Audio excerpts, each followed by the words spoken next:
तो हम लोगों ने इसके पहले जो कंपनीज एक्ट के क्लासिफिकेशन ऑफ कंपनी के बारे में पढ़ा। कंपनीज एक्ट के अंतर्गत ये आपको LLB सेकेंड ईयर में पढ़ना है कंपनीज एक्ट को। और इसके अंतर्गत जो पिछला वीडियो था उसमें हम लोगों ने ये देखा था क्लासिफिकेशन ऑफ कंपनी के बारे में। क्लासिफिकेशन ऑफ कंपनी में हम लोगों ने देखा कि कंपनी जो क्लासिफिकेशन है वो उसके इनकॉर्पोरेशन के आधार पे, कंपनी के कितने तरह के क्लासिफिकेशन हो सकते हैं, उसके मेंबर्स के आधार पे, उसकी लायबिलिटी के आधार पे। कुछ और प्रकार के भी कंपनी है जिसको हम लोग उसमें नहीं देख पाए थे, वो हम लोग यहाँ देखते हैं। Other types of company,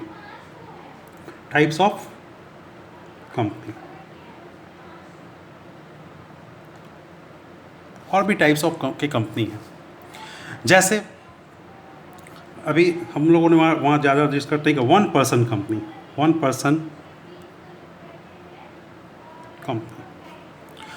person company ये जो कंपनीज एक्ट 2013 है, 2013 का जो एक्ट है इसमें ये इंट्रोड्यूस हुआ है वन पर्सन कंपनी। अभी तक क्या था, अभी तक कोई व्यक्ति अकेला कंपनी का निर्माण नहीं कर सकता था, लेकिन कंपनीज एक्ट 2013 के सेक्शन 2 सब क्लॉज 62 में ये प्रोविजंस दिया गया है कि अब एक अकेला व्यक्ति भी किसी कंपनी का निर्माण कर सकता है। According to section 2 sub clause 62 OPC, one person company means a company which has only one person as a members. एक अकेला सदस्य जाके इस कंपनी का निर्माण कर सकता है। क्या कर सकता है? Only one person as a member, उसने कंपनी बना दी। अभी तक क्या आपको लगता था कि अरे मैं कंपनी का निर्माण कर रहा हूँ, हमारे 2 लोग होंगे, कहीं ये 2 लोग होंगे तो बाद में प्रॉफिट के लेन देन में कहीं प्रॉब्लम ना आए, कुछ ना आए, कुछ दिक्कतें आएँ तो क्या होगा? तो अब आप मज़े से अकेला भी कंपनी का निर्माण कर सकते हैं और कंपनी चला सकते हैं। लेकिन इस कंपनी को, वन पर्सन कंपनी को भारत में रजिस्टर्ड होने के लिए, भारत में चलाने के लिए, इसके लिए ज़रूरी है कि आप इंडियन सिटीजन हो, आपके पास इंडियन सिटीजन, आपका रेसिडेंट जो है क्या होना चाहिए? ऑफ इंडिया, कम से कम मिनिमम एक फाइनेंशियल ईयर में, एक वर्ष में 182 डेज होना चाहिए। ऐसी कंपनियां जो है वो क्या होगी? ऐसी कंपनियां प्राइवेट कंपनी ही होगी, पब्लिक कंपनी नहीं होगी। मिनिमम मेंबर्स कितने होंगे? 1 होंगे। एक नॉमिनी का होना आवश्यक है।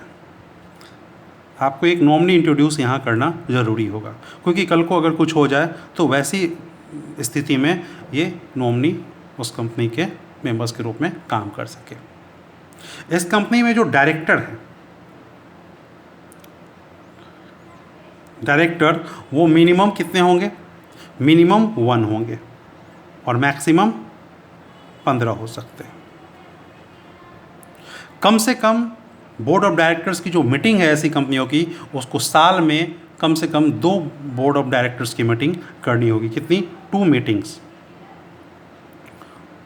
मीटिंग्स करनी जरूरी होती हैं। तो ये मोटे तौर पे आपकी वन पर्सन कंपनी के बारे में।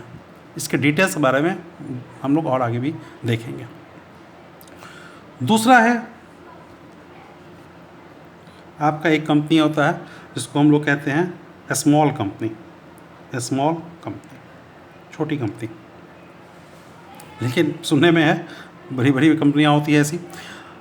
स्मॉल कंपनी की जो डिफिनीशन है वो कहाँ दी गई है? कंपनीज एक्ट 2013 के वही डिफिनीशन सेक्शन 2 सब क्लॉज 85 में। मोटे मोटे तौर पे इसको समझे तो ये क्या है? Other than a public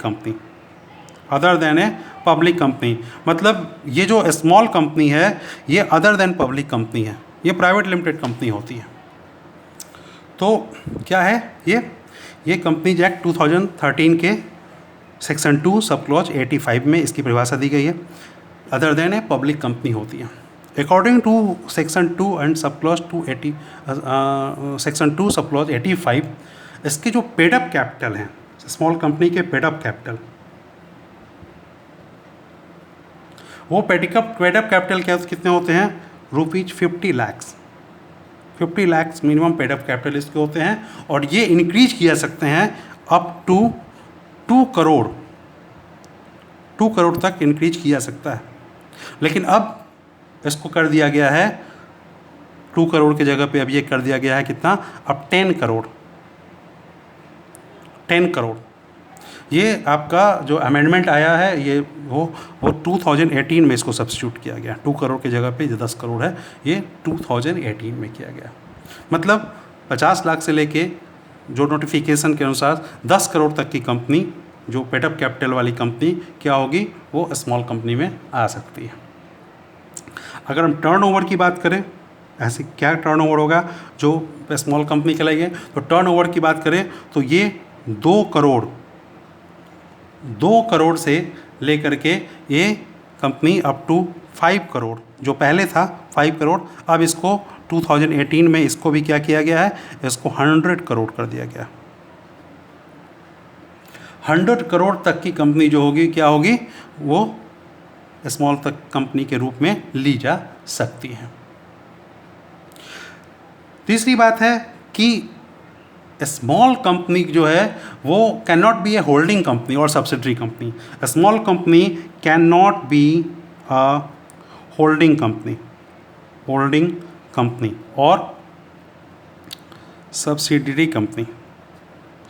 holding company और सब्सिडरी कंपनी क्या है, इसके बारे में भी मैं आपको आगे बताऊंगा। दूसरा क्या है, स्मॉल कंपनी जो है, जो हमने पहले आपको बताया था कि अंडर सेक्शन 8 के अंतर्गत, सेक्शन 8 के अंदर जो कंपनी रजिस्टर्ड होती है, सेक्शन 8 के अंतर्गत कौन सी कंपनी रजिस्टर्ड होती है, सेक्शन 8 के अंतर्गत जो कंपनी रजिस्टर्ड होती है वो for the benefit of the society, for the welfare of the society काम करती है, और स्पेशल इसको प्रोविजंस के स्पेशल प्रोविजंस दे करके इसको अपने नाम के पीछे प्राइवेट लिमिटेड या लिमिटेड वर्ड लगाने की छूट रहती है। ऐसी कंपनी लाभ कमाने के उद्देश्य से नहीं आती जो सेक्शन 8 के अंतर्गत होती है।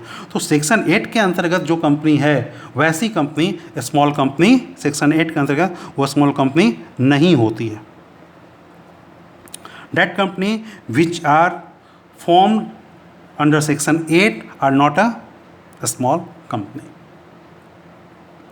तो ये है मोटे मोटे तौर पे आपके स्मॉल कंपनी के बारे में। अभी अब तीसरा है अपना, वो है फॉरेन कंपनी। फॉरेन कंपनी को कहाँ डिफाइन किया गया है, तो कंपनीज एक्ट 2013 के सेक्शन 2 सब क्लॉज 42 में फॉरेन कंपनी को सेक्शन 2 सब क्लॉज 42 में डिफाइन किया गया है।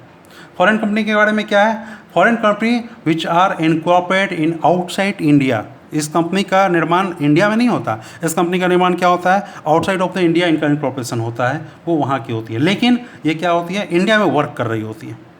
ऐसी कंपनी क्या होती है, working in India but not incorporated in India. कहाँ इनकॉर्पोरेट होता है, इनकॉर्पोरेट होता है आउटसाइड ऑफ इंडिया, इंडिया से बाहर, आउटसाइड फ्रॉम इंडिया, इंडिया से बाहर। इस तरह की कंपनी जैसे आप देखिए सिटी बैंक, HSBC बैंक, ये सब फॉरेन कंपनी है। अगर कोई फॉरेन कंपनी, उस फॉरेन कंपनी में अगर पेड अप कैपिटल शेयर, अगर कोई फॉरेन कंपनी है और उस फॉरेन कंपनी का पेड अप कैपिटल शेयर जो है वो 50% से ज़्यादा या 50% किसी इंडियन सिटीजन का है उसमें, या फिर कोई इंडियन कंपनी का है, या दोनों मिल करके इंडियन सिटीजन, इंडियन कंपनी, या 2-3 इंडियन कंपनी मिल करके अगर किसी का है, तो वैसी कंपनी को भी इंडियन कंपनी के रूप में माना जा सकता है, पेड अप कैपिटल शेयर। तो जैसे इक्विटी, चाहे वो paid up capital share equity के रूप में हो, प्रेफरेंस के रूप में हो, या दोनों के रूप में हो, ये क्या होगा, फिर उसको हम मान सकते हैं कि ये इंडियन कंपनी है। तो फॉरेन कंपनी क्या है? Foreign company working in India तो होती है, लेकिन not incorporated in India. Incorporation उसका इंडिया में नहीं होता है, ये क्या होता है? आउटसाइड ऑफ इंडिया होता है। अब इसमें आगे जो है वो अगर देखें तो अगला जो कंपनी है उसको आप on the basis of stock market के आधार पे अगर देखें, स्टॉक मार्केट में लिस्टिंग के आधार पे अगर हम कंपनी को देखें, स्टॉक मार्केट में भी कंपनी के लिस्टेड होते हैं। जनरली स्टॉक मार्केट में जो कंपनी का लिस्टेड वो पब्लिक कंपनी होते हैं, पब्लिक कंपनी की लिस्टिंग होती है। तो पब्लिक कंपनी भी स्टॉक मार्केट में एक तो हम कह सकते हैं लिस्टेड पब्लिक कंपनी, और दूसरा अनलिस्टेड, लिस्टेड और अनलिस्टेड। लिस्टेड अगर हो जाए, कोई कंपनी लिस्टेड है कहीं पे स्टॉक मार्केट में, तो इसके बेनिफिट क्या है? इसके बेनिफिट ये है कि उसके जो शेयर्स हैं, उस शेयर्स की जो खरीद बिक्री है वो काफ़ी आसान हो जाता है, आम जनता तक इसका पहुंचना आसान हो जाता है, और ये इसकी खरीद बिक्री बहुत आसानी से होती है। जबकि कि अगर कंपनी अनलिस्टेड है शेयर मार्केट में, तो फिर इसकी खरीद बिक्री बहुत व्यापक तौर पे नहीं हो पाती है, इसका बिक्री बहुत व्यापक तौर पे नहीं हो पाता है। तो ये है लिस्टेड और अनलिस्टेड कंपनी के रूप में भी हम कंपनी को देख सकते हैं। अब हम on the basic of control के रूप बेसिस पे अगर कंपनी को देखें, तो एक कंपनी है आपकी, वो है गवर्नमेंट कंपनी को कहाँ डिसाइड किया गया है? गवर्नमेंट कंपनी को डिफाइन किया गया है कंपनीज एक्ट के सेक्शन 2 सब क्लॉज 45 में। गवर्नमेंट कंपनी वो कंपनी होती है जिसमें सेंट्रल गवर्नमेंट का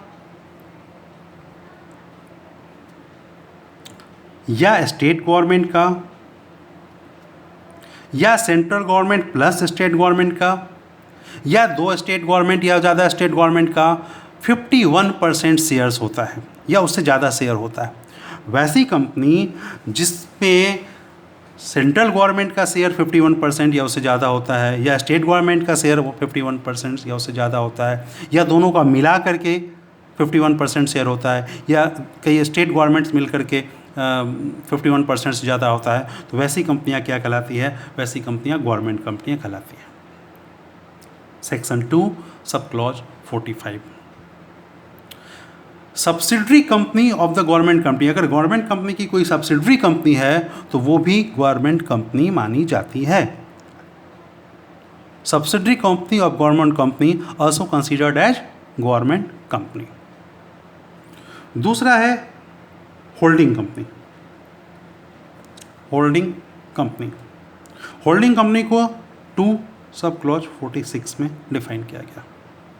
होल्डिंग कंपनी क्या है? होल्डिंग कंपनी एक ऐसी कंपनी होता है जिसका किसी दूसरे कंपनी पे कंट्रोल होता है। दूसरा कंपनी मतलब सब्सिडरी कंट्री, उस पर क्या होता है? सब्सिडरी कंपनी, उस पर उसका कंट्रोल होता है। कैसे कंट्रोल होता है? उसका more than half of the share किसके पास होता है? होल्डिंग कंपनी के पास होता है, सब्सिडरी कंपनी का। जैसे वो वैसी कंपनी जिसका more than half of the share किसके पास है? किसी कंपनी के पास है, तो वो कंपनी क्या कहलाएगी? होल्डिंग कंपनी कहलाएगी। जैसे मान लीजिए एक कंपनी ए है और दूसरी कंपनी बी है, इस बी कंपनी का 51% शेयर किसके पास है? ये 51% शेयर ए के पास है, तो ए क्या कहलाएगा? होल्डिंग कंपनी, और बी कहलाएगी सब्सिडरी कंपनी। सब्सिडरी कंपनी की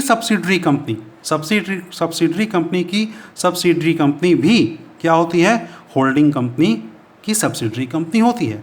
मतलब अगर कोई सब्सिडरी कंपनी है, इसकी भी कोई कंपनी सी है, तो ये सी की होल्डिंग कंपनी कौन है? ए है। उसी तरीके से सब्सिडरी कंपनी